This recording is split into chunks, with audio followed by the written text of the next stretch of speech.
Welcome to another Chicks on the Right podcast episode where we talk to our friend and sponsor of the show, Zach Abraham from Bulwark Capital Management. And we are going to talk to you today, Zach, in your Bora Bora getaway bungalow. Yes.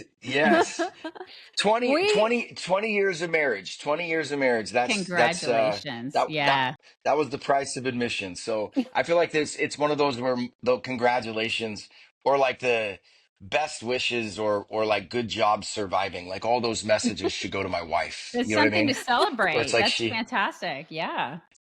something for me to celebrate for sure. Mhm. Yeah. Something that she's probably, with her, it's probably more like an observance, right? Like it's like climbing up a mountain. Or she's just like, yeah, another year with this guy, right? Like Oh my paying gosh. penance, paying That's so penance. great. Yeah. So That's great. I got the better end of this deal for sure.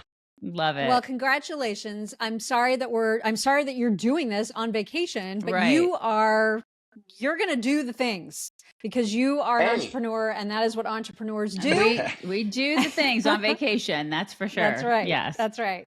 You got to So- make it. Yeah. You got to. Today, we're Go going ahead. to talk about these tariffs that have kicked in this week. And Yep. interestingly, at the beginning of the week, we were seeing all this doom and gloom. The market tanked, like stocks are down, everybody's freaking out. And then there's this sort of report, I guess, for lack of a better word, from the International Monetary Fund, who says this is going to be fine. There's going to Yeah. be some tariffs, but like we're not going to have a recession. It's going to be fine. What do you make of their prediction? Okay. So first of all, and I want people, I don't say this, we actually did a whole show, on all of the stuff that we've gotten wrong, right? So I am not one of these guys that is going to sit there all the time and be like, oh, I got it right. The reason I point this out, though, is that this is a much easier situation to handicap than most people think. All along I've been telling you guys, okay, watch, gold's probably going to go up a lot. You're going to see continued dollar weakness. You're going to see continued economic slowdown. And all these things have just been happening, right? And the reason why is because this situation is, like I said, it's very easy to handicap. There aren't a lot of moving parts. The longer the tariffs remain in place, the more economic damage they will be felt. If the tariffs remain in place for a period of like 2 to 3 weeks, the economic damage will be zero. Okay. And the reason for it is that you recently saw a report that had mixed messages in it. It was the Dallas manufacturing survey that came out. And what you saw was it was kind of one of those economic reports where if you were a bear, you found something in that report that you could say, look, oh, things aren't going well. And if you're a bull, you could find things that were going well. Well, the things that were quote unquote going well was a really big surge in durable consumer goods. Okay, so like dishwashers, refrigerators, things like that, right? Well, again, that's exactly what you'd expect to see before a tariff war. People are going to front run these things, right? So if we need X amount of whatever widget, right, from Malaysia or whatever, and we know the tariffs are going on in 30 days, we're going to order as many of those as we can prior, just in case. So you're going to see this, what looks like, oh, wait a second, economic activity is picking up. Well, that's just people front running the tariffs. My point in bringing that up is if this is something that resolves itself pretty quickly, you just go back to business and it's no big deal, right? It's not like it leaves a scar. It doesn't. It also doesn't permanently increase prices, right? Everybody's like, oh, it's going to start an inflation. That's not inflation, right? That is a tariff is a one-time price adjustment. Right, it doesn't keep spinning out of control, right? We don't come back 6 months later and go, oh my God, the 20% tariffs became 60, right? That's not the way it works. So now, does it add to inflationary pressure in an inflationary environment? Oh yeah, but it's not. The minute the tariffs are taken away, it's gone, right? So Okay. I do think the IMF shockingly here is giving a pretty sober outlook, which is again. If the tariffs are all about duration, right? The longer they stay on, the more damage they cause. If it's a short period of time, the damage is zero, right? So the other thing is that the amount of stupid takes I'm seeing about this is just I keep seeing people, the Trump administration doesn't even know what they're doing. They don't have a plan. They're just throwing darts at the wall. And you look at them and go, hey, guys, since 2015, the guy has been saying he wants to reshore manufacturing. Right. Okay. Like to say this isn't a plan is the dumbest thing I've heard. Now, if Mhm. you want to talk about the efficacy of the plan or the merits of the plan, okay. But the strategy is very clear, which is, hey, we are willing to endure some economic pain to ensure a third of our populace doesn't die poor, unaffected, and addicted to opiates, right? Which I think's a pretty good cause. And Mhm. I think enduring some tariffs, like, and it's just this, we've talked about it before. It's just re-injecting this idea of adult rationale, which is, hey, to get good things accomplished, there will be costs, right? Right. Like There's gonna be a little there bit of will be pain. some Yeah. costs. Yeah. So Yeah. it's like So from a personal like a personal finance perspective, like people obviously there are going to be people personally who are freaking out because like, oh my god, my this and my stocks and that, my portfolio this and that. What do you say to those people? Just write it out, like calm down, chill, or what? Like what would you say? no, no. If you have that portfolio, if you're feeling that right now, you have an irresponsibly constructed portfolio, period. Our clients are up 3 to 5% on the year, doing just fine. Okay. Why? Because they don't have a bunch of idiotic nonsense in their portfolio I love that it. looks like Yeah. somebody in eighth grade built it. Okay. Mm-hmm. Right. And everybody's like, what's wrong with the market? Nothing. The market is getting better by the day. Literally. The prices are floating back to intrinsic value, right? Like people always see stuff like this and they go, it's horror. And you go, no, what was happening was ridiculous, Yeah. right? You want a marketplace where things are trading at values that are realistic, right? Right. Like that is key. That's what a market is for. And, it's one of those things. I think you're in a process right now where there's a lot of people.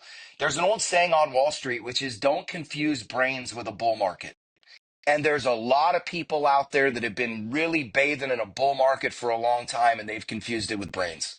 And it's just not. And so the market actually isn't good. Like I said, we're not doing anything crazy. We're having a nice start to the year.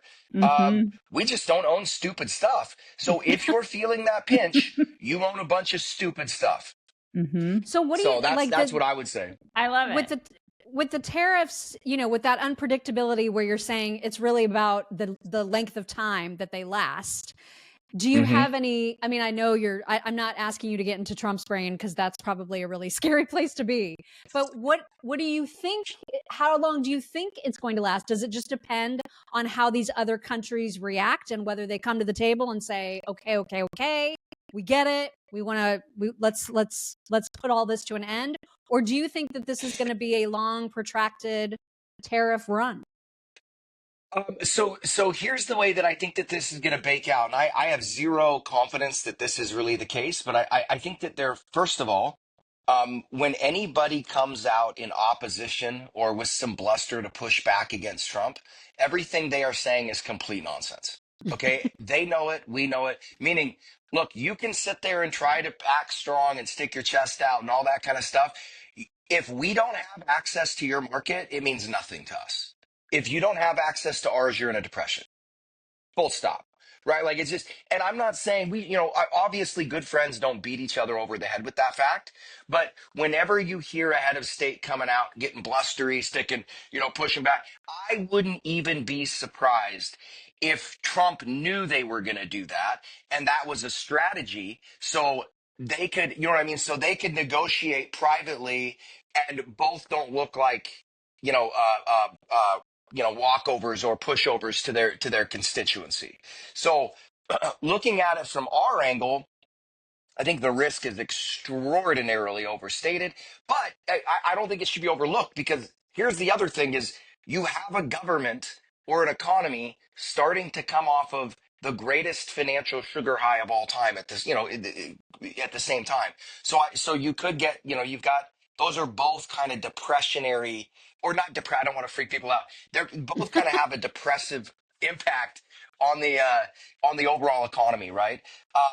But now flip over and you look at China. I anticipate China and possibly even higher rates of tariffs and answers back and forth by either side, I think that that's probably going to be something that could be in place for several years, with China specifically.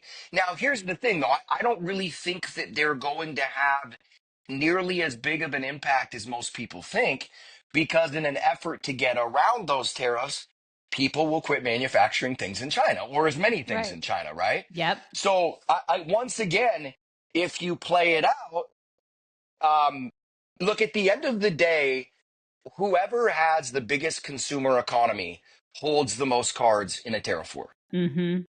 right? Mm-hmm. So that's us, right? So all these people like on our side, and it's and you know, it should be of no surprise, and I understand they're doing it for politics, but all of these, you know, every time you hear a politician or somebody come out and dog the tariffs, you look at them and go, hey guys, you're making our hand weaker, right? Just because you may not like what he's doing, but the bottom line is we are in the best position of any country in the world to do this. And the quicker we get it over, the better it is for everybody, including workers in this country. And you getting on TV saying that it's not going to work isn't helping, you know? Right. So, Let us but pull no, the I Band-Aid off, for crying out loud. Yeah. yeah, and look, and Mm-hmm. it's the thing that is so frustrating to me is this woke era, right? This stupid era. People are like, oh, well, that means costs are going to go up and the economy might slow Mm-hmm. down a little bit. And you're like, yes. So, do you see all the people wandering around your city looking like zombies and defecating in your Right. streets? That's the cost you're currently paying, right? Mm-hmm. Right. Right? Like that's so I think that cost is probably a little bit more pernicious. Yep. And so I just like, and it just cracks me up. What is he doing? He doesn't even have a plan. And I'm sitting there going, he's been talking about tariffs since 2012, right? Like, Mm-hmm. Yeah. where have you been? I'm sorry you don't listen. And Right. maybe his plan doesn't work, but anyway. Mm-hmm. Well, so for all the people that you've now freaked out who are looking at their portfolios going, I think I might have some of the dumb stuff he was talking about. How can they reach you and learn more about Bulwark Capital Management? Yeah, it's super easy to find. Just go to bulwarkcapitalmanagement.com or knowyourriskradio.com. You can just Google us, Bulwark Capital, knowyourriskradio.com. Easy to find. And we've got another, just did a webinar, but we have another one coming up, and I want to say in the next 4 or 5 weeks. And so we'll Perfect. pump that out here with you guys, and they'll get to know. But yeah, it's not too hard to find. Awesome. Thank you so Thank much you. and enjoy the rest of your vacation. Yay. All right. Thank you, ladies. I got to go out and do some snorkeling. So You should. you'll have to forgive me. Do that. Thank you, Zach. We'll see you soon. Services offered through Trek Financial LLC, an SEC registered investment advisor. The opinions expressed in this program are for general informational purposes only and are not intended to provide specific advice or recommendations for any individual or on any specific security. Any references to performance of securities are thought to be materially accurate, and actual performance may differ. Investments involve risk and are not guaranteed. Past performance doesn't guarantee future results. Trek 24308.